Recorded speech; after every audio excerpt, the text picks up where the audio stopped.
Welcome everybody to another YouTube Hangout. Super excited to be here with a new friend. Nat Berman runs a website called moneyinc.com, and he reached out to me to say, hey, I'd love to interview you for the site. And I said, yes, let's do it. But how about we make it into a YouTube video so that you guys can benefit from it as well, and we can talk about Money Inc. a little bit too. So Nat, welcome aboard, man. Hey, how's it going, Evan? Good to meet you. I love it. So yeah. So for people who may not know Money Inc., just before we get into the questions, just quick intro, what you're all about, and then dive in. Sure. I mean, I've been working on websites since 2007.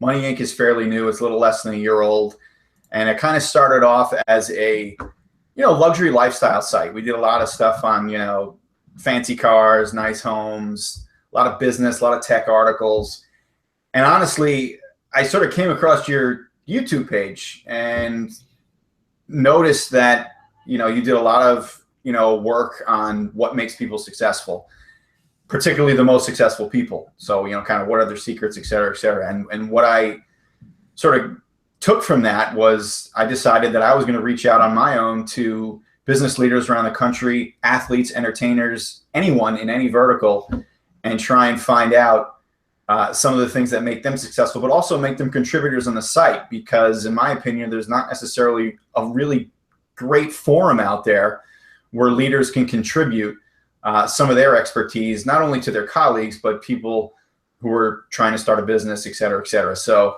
that's kind of how all this started. And I wanted to kind of get your background in terms of how you started your videos and editing and finding out about success from all these people as well.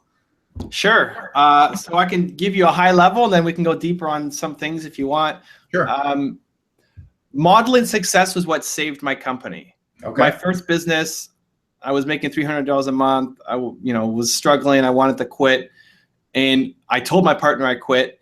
And the thing that saved me was I looked at, I'm not the first guy to try to sell software before. Who has done this? And I looked at Bill Gates and how he did it at Microsoft, 0 to 1. How did he do that? That's what I wanted to do. Right. And so that's where I first started modeling success, just for my own selfish learning. Yep. I picked up a couple books. One of my favorites is called Radicals and Visionaries. It's not in print anymore, but it's like 3 to 4 pages of different entrepreneurs and their stories. Yep. And that motivated me every day, both with like motivation, just I can do it. Look at these guys having success. And also tactics, strategies, knowledge on what to actually do.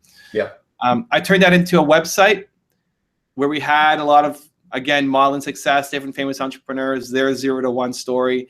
And then I turned that into a YouTube channel because I'm more of a visual learner and I wanted to be able to see the content. Right. So it just started around my selfish desire to learn and get better on my own. I didn't have entrepreneurs around me who were pushing me to get better. I know a lot of entrepreneurs, but they're all saying how good a job I'm doing, which is great. But I don't need a cheerleader. I need someone, to kick my butt every now and then. Yep. And so when I watch a Jobs video or Howard Schultz or any of the ones that we do, it's sharing for the community, but it's also for me. Yep.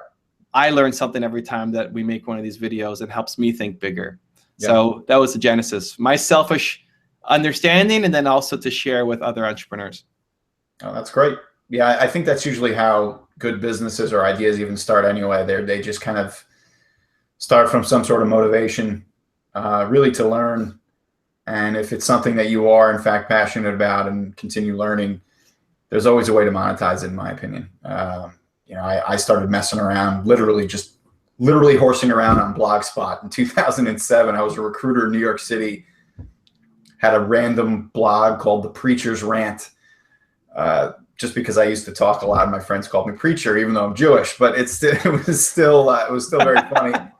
And I just started writing, and I didn't get any audience, nobody. My first website was actually called everyonegetslaid.com. I owned that domain back in 2001, amazingly, right when I graduated college. I wrote about like Kobe Bryant, like all kinds of sports stuff. It was like a mail blog, like way before. And, I eventually just site after site after site and learned how to monetize, learned how to make money, things like that. Now, fast forward years later, it's really all about I think more about things that are interesting, meaningful, helpful. Money Inc. is actually going to be, we already have interviewed a professional athlete, Lance Moore, used to play for the Saints. He was really great, talking about, some of the problems in the NFL in terms of players managing their money. And I'm actually working with a couple of guys who know a lot of professional players, and we're going to kind of go in that direction. So it's definitely something I think there's a market for, not only for, like I said, the insiders, so to speak, who want to know what their industry's up to, but also for people who are watching this video for some inspiration. So out of curiosity, what are your next plans? What do you kind of see doing? I assume, is most of your monetization through the YouTube page, or is it website or consulting, or how do you, how's your business run? Yeah, so YouTube is not a primary source of income. Yeah. Really, for me, it's about generating attention. Yep. My business model is kicking up a ton of noise in my industry. Mm-hmm. If you're looking at entrepreneurs, it's the largest entrepreneur channel on YouTube. Yeah. Second closest is probably Gary Vaynerchuk, and then there's a whole bunch of people afterwards. And so that lets me. What do you think of Gary V? I was in his office actually a few months ago. I like Gary. He's been on the channel. He recommended my book. On the back, you got Gary there. He's been on the channel. We've done some collaborations together. I mean, I knew Gary from way back before when he was in the wine library stuff too. So, I mean, it's great to see a convention in New York City called Blogs with Balls, which is just a crazy name, but it was originally for sports blogs, and he was the keynote speaker. And this is like kind of before he was Gary Vaynerchuk. He was wine library guy, just very adamant, very passionate speaker, et cetera, et cetera. So it's funny. It's great to see people trying to help entrepreneurs. He does it in his way. And also people who are into sales and marketing will follow his stuff. It's great. I love seeing great content being produced. Yeah. So my business model is create a bunch of attention and then monetize that attention, whether that's a book deal, whether that's corporate deals. There's a lot of different ways that come to you that I never anticipated. Sure. Being asked to be on boards of companies and have an advisory role and have a compensation, taking over companies, being an angel investor, and then using the platform to help spread a message. So you can definitely make it as a YouTuber and making all your money from advertising, especially in certain niches. I think it's harder in some niches. Yeah. If you're doing cooking videos, it's hard to. There's not enough advertisers there. But if you're in the business niche, you could make enough. Because how about opening toys? I don't know. So one, they get tons of views, right? So that also plays a big factor into it. Yeah. But I haven't looked at the rates. I don't know. I mean, anybody can look up. Just go to AdWords and look at. Yeah, it's crazy. My son he's 4, and he's obsessed with Ryan's toy review. I don't know if it's like the biggest one. Yeah.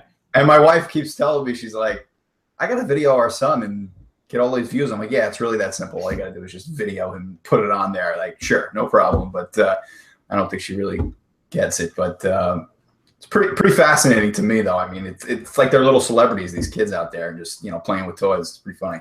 It's like anything else. People could look at your business and say, yeah, I just need to talk to some people and throw up a website and I'm in business. It's the mentality. It's fine. But it could work. Maybe you've got a super talented son. If you guys are willing to put in the hustle and drive every day to film, and it's work, and anything is work. Absolutely.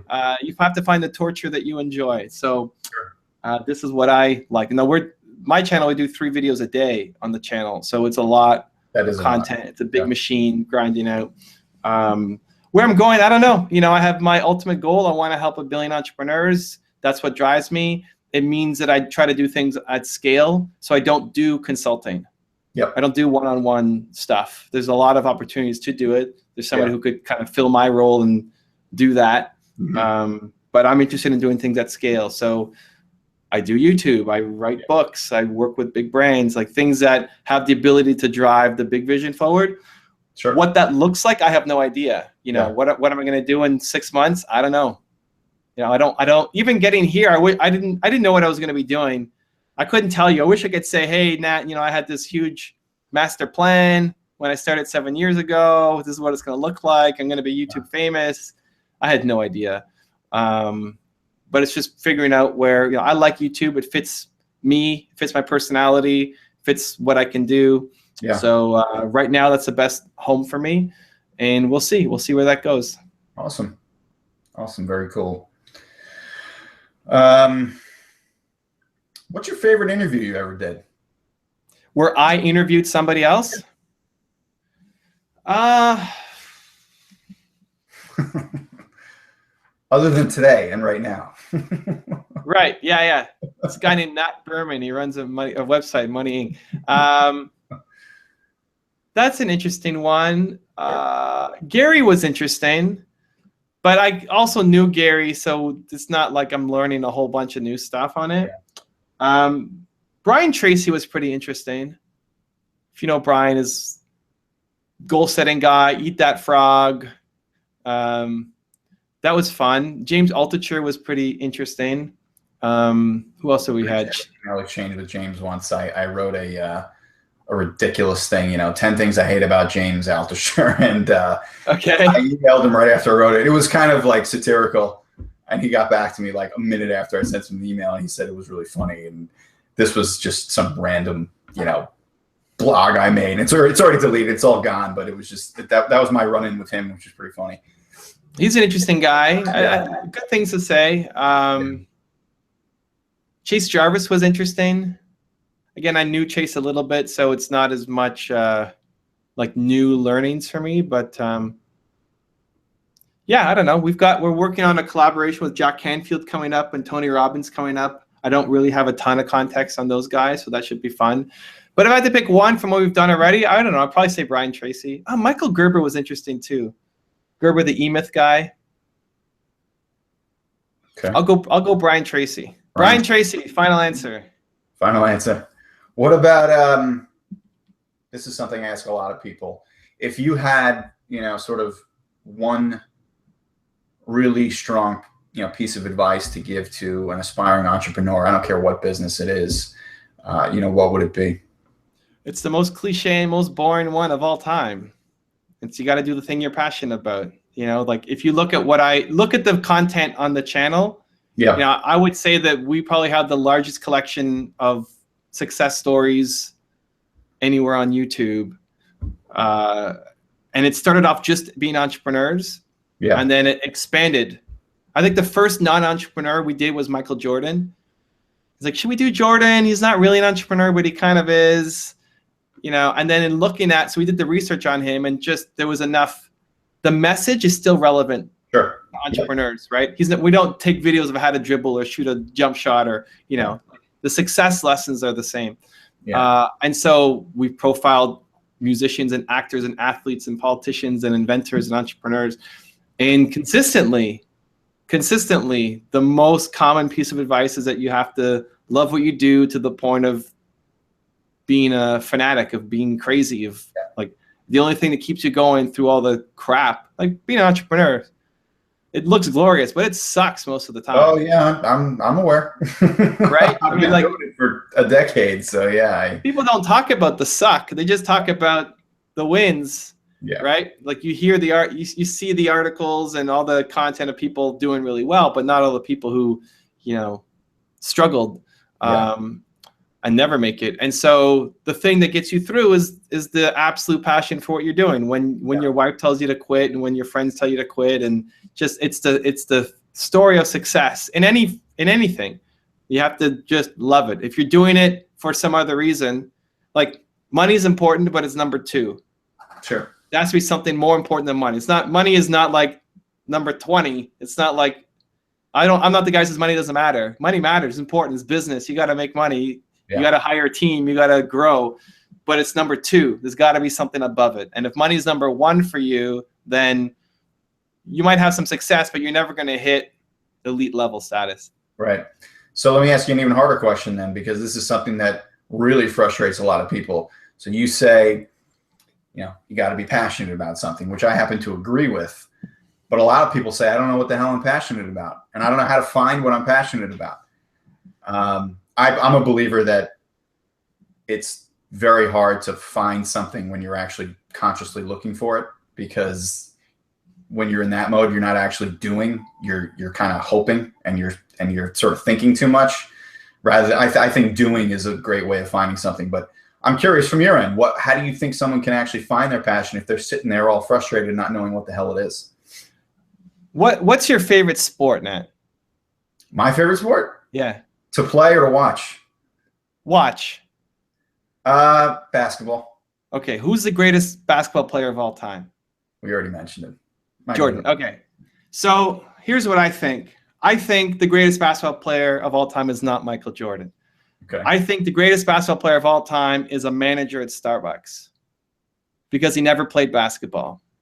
He never picked up a ball. He never tried it. And so I think the key to finding what you're passionate about is to explore, to test different things, to try. One of the investments I have is in a salsa dancing company. It's the largest salsa dancing school in North America. And if I didn't just walk into a salsa class one day, I would never have picked that up. Yeah. And so I think people don't explore enough. I think everybody has Michael Jordan level talent at something. Sure. You've got to go out and find it. And if you don't know what it is yet. And it's not it's not in what you're doing right now. A lot of people sitting on the couch hating their job. This isn't it. This is not the Michael Jordan level talent thing that you have the ability on. You got to go out and find it. And if you don't know, then you explore. And so you get an idea for something, don't let it just be an idea. Go out and find a small way to get started. You want to start a YouTube channel? Don't wait for the gear and the lighting and all. Just take your phone and do something. Yeah. Say yes to things. When friends challenge you to come out and do something, invite you out to go try something, say yes. Adopt the mentality of trying anything once, just to see. Even if you think you're going to hate it, maybe you like it. And so you just need to explore. For the people who are watching, explore until you find the thing that you want to go and do again. I agree. I definitely agree. I think a lot of people, I know I find myself in situations where I essentially hope rather than do. And I think that's dangerous, because it's not going to get you anywhere. I love the quote, worrying is not going to get you anywhere. It doesn't. Doing certainly will. So I don't know. You got any questions for me, Evan? People in the chat want to know if your blog still exists. It does not. Unfortunately, the me writing can only be seen on a website by the name of TV Overmind. I write a ton on there. And that's a television entertainment site. So some of my snarky comments and all that stuff are on there. I started with a site called Uncoached a long time ago, a very Maxim type of site. That was in 2009. It's still up, but rarely updated. And Unreality Mag, those two sites were kind of what started my career in this stuff. So that's when I used to just write about anything and everything and just not care. And so TV Overmind has become more of a platform for that when it comes to pop culture and entertainment. So if people actually want to kind of see what I'm writing personally, to the best extent, TVOVERMIND.com, TV Overmind, which is like I said, it's a television, movie, entertainment kind of site. Yeah, maybe I'll do it again. I don't know. I've written a lot of stuff, but I don't have, who has the time? I'm writing like 25, 30 articles a day. It's hard to all of a sudden just unwind and then write about something existential and, deep. And it's hard when your brain has been looking at, Arrow trailers all day and having to report on that. So it's a little tough, but folks, if you're out there, I'd be happy to write something or exchange emails with you, and that's cool. That's fine. Next question was, how long did it take for you to become successful? That depends on how you define success. You know what? The next question is, what's your definition of success? So okay. Take both of them. So when it came to blogging, it took me a year to actually get get to the point of being able to pay my bills and live. So I lived in Manhattan, and I was actually working as a headhunter in New York City. And like I said, really pretty much during the night from like 8 to midnight or something, I would write on uncoach.com and just write a ton. And I learned how to monetize, and I worked with ad networks and so forth. And back then it was a little bit easier to get traffic because you had sites like Dig and Reddit that were sort of easier to become a power user on and just get bursts of traffic. So at that time, I was pretty lucky. I had like a month or two of being a little scared and nervous financially, but I really just literally quit my job when the financial crisis hit in 2008, told my bosses, all right, guys, I'm not going to do this anymore. And I just took a shot and never looked back. So first month, it was like a couple grand. And then it just kind of mushroomed from there. Had a lot of success financially, professionally, but it was a lot of work. I mean, that first year was, waking up whenever, and I'd wake up in the middle of the night at like 2 a.m. and I would just like write stuff for 2 hours and on the site, that kind of stuff. So as far as the definition of success, which I know is the other question, I think it evolves as you get older. I'm a father now. I have a son who's 4, another son who's 10 months old. I got a wife. I got a house out on Long Island. It's very different from living in the city and sitting in a 1-bedroom apartment typing all day.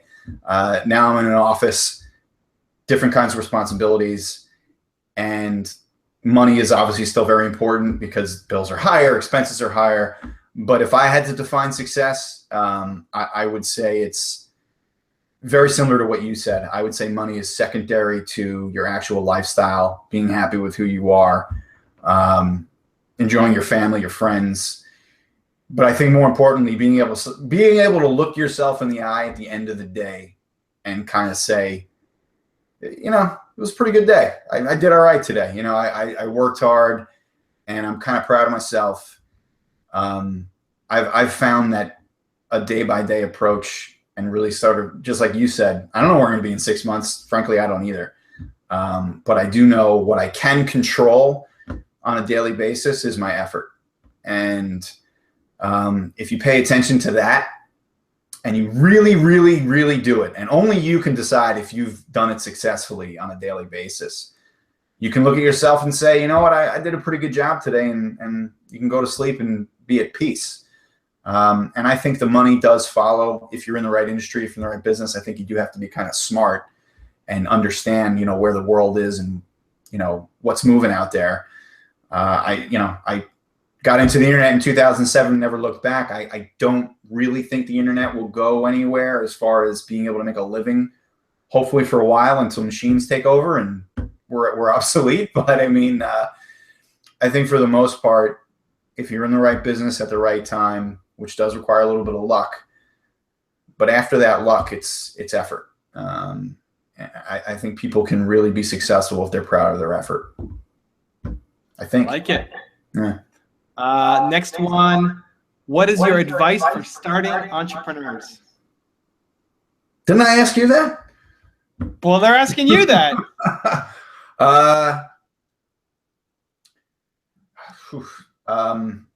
Man, I hate using the Nike phrase, but just do it. You know what I mean? It's very similar to what you said. I can't stand dreamers. It really pisses me off. It's okay to dream, but the old adage of there's only so many ideas floating around out there, and yet how many of them come to reality? It's those people that actually turn an idea into something real and try it and see if it works, like you said. I mean, I remember back in the day when I was like 16, I bought Carlton Sheets real estate. I don't know if you remember that, but these are the days of like Don Lapre, who actually died. These are the infomercial guys who were like, make money, no money down in real estate. My theory on all those kinds of programs is that they all work if you bust your ass. Nobody busts their ass. They want to make money in a week off of no money down and not actually do the work that these courses actually try and teach you. I'm not saying they're all legit, but the point I'm making is that anything you want to try, you kind of have to go full out and just try something. Even, this is where I differ from you. Not necessarily, like, I think your ultimate goal is to do something you're passionate about. But I will say this. I think there's a lot of merit to putting your all into something, no matter what it is, to know that you can do that yourself, to understand that you have the ability to get through whatever it is. I used to be in sales, and I did a lot of cold calling, and I hated cold calling. I don't think there's a person in the world that likes cold calling. And to this day, I regret not having made 100 calls a day to actually see what that business would have provided for me had I done that for a year straight, because I think it would have been a very successful endeavor. Granted, I hated it and I was young and I could afford to be like, screw this, I don't want to do it. But looking back, I'd have made those 100 calls a day and seen it through and seen the fruits of my labor. So, you know, again, I think it's literally just do it. Just freaking do something, you know. Don't ask why, just do it, or how. Just freaking figure it out. You know, take it upon yourself. Be your own responsibility, and I think things will work out. Don't rely on anybody. I'm not saying you shouldn't have a partner, but if you have a partner, know what they do and know that if they left, you could do everything they do. That's important. Sorry, is that too long-winded? No, it works. The next one is, so the right business is always so vague. Yeah. How do you know / define what the right business? How do you know? Is it only trial and error? That's a very good question. I think the right business is a little bit of common sense. You know, like you're not going to start an 8-track business. You know, you're just not. And if you do, you better have a damn good idea for it. You know, just the other day I was driving my car and I was like thinking, I saw this bookstore and all the lights were kind of dim, and I was like, maybe it'd be kind of cool if you sort of resurrect bookstores, you know? And then I'm thinking, but no, you know, like maybe you could have some retro bookstore that's kind of cool and has like, you know, these interesting things in it, music and like a disco and a bowling alley, but then it's not really a bookstore, is it? You know, it's just sort of a new version of it. The point I'm making is that I think there is some common sense there to understand where you live, the world you live in, the time you live in. But other than that, as long as you kind of stick to that and you know, as far as a right business, I don't, other than sort of, you know, you want a really simple answer, just follow what other people else are doing. I mean, that's a simple answer. If you really are pressing for an idea, look what everyone else is doing. There's an Amazon out there, right? Can you make money off of Amazon? Of course you can. There's eBay. Can you make money off of eBay? Of course you can. So if you're really, really struggling for ideas, you don't have to sit there and put pressure on yourself and think to yourself, I got to come up with the next great big thing. I need to be the next Zuckerberg and come up with Facebook. No, you don't. You can make money off of Facebook. The point is you know, just don't do the wrong business. And the wrong business is something that has absolutely no place in time for now. It has no business being now. Creating something entirely new, that's completely different. And honestly, I don't have advice for that, because that to me takes a special person and a special kind of motivation that I don't even think I have. It's really hard to come up with the next thing. You know, there's only so many Steve Jobs out there. And it's okay to not be a Steve Jobs. That's completely fine. That's something I've dealt with myself for sure, is that I may never have that one idea that everyone else has that worked above all else. You just got to find your own place.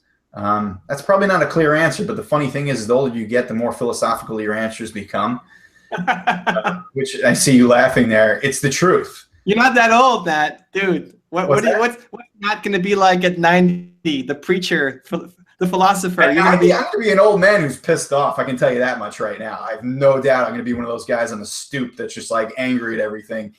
But I can say that I hope to live without regrets. That's for sure. When I'm older, and for all those people out there who do want to start a business, I will say this, and it's a quote that I use to this day from my JV basketball coach, which is, no excuses, get it done. I believe that. I don't care what place you have in life. I don't care where you were born, what race you are, ethnicity, doesn't matter. You have to find a way. in some way or another. I'm aware of how lucky I am where I grew up. I grew up on Long Island, good family, all that stuff. So I think I was set up for success from the get-go. But like I said, once you get in the door, it's really up to you afterwards. So some people have it a hell of a lot harder than others from the beginning. But to those people, all I can say is, and it sounds shitty, is too bad. Too bad. You only live once. You gotta get out there and claim what's yours, and it's not easy to do. It's not easy to do, but it is doable, no matter who you are, no matter where you're from. All right. Well, half an hour flies by, man. When is this article coming out? What's that? When is the article coming out? As soon as I can draft it up. You got to send me this video. That's the first step.